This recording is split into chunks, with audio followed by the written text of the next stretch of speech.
She mentioned earlier almost a year has passed since the previous election. A government still has not been formed. You, along with a group of other ambassadors, have issued joint statements asking for compromise and respect for laws. Yes. But that's kind of vague.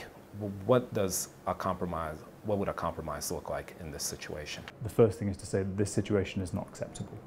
The second thing is to say that it's not for the international community, ambassadors or internationals like myself to tell the local politicians how to form the government, but what is necessary is for them to be talking to each other and putting citizens' interests first. Dodik specifically has adopted a pretty maximalist position regarding the ANP. How do you get around that? Let's be clear what we're talking about with NATO and the ANP.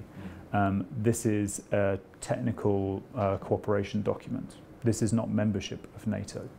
Now, NATO membership would be a decision after probably a long process of reform, and a decision that would need to be taken by the people of Bosnia and Herzegovina more widely. So this is not about membership.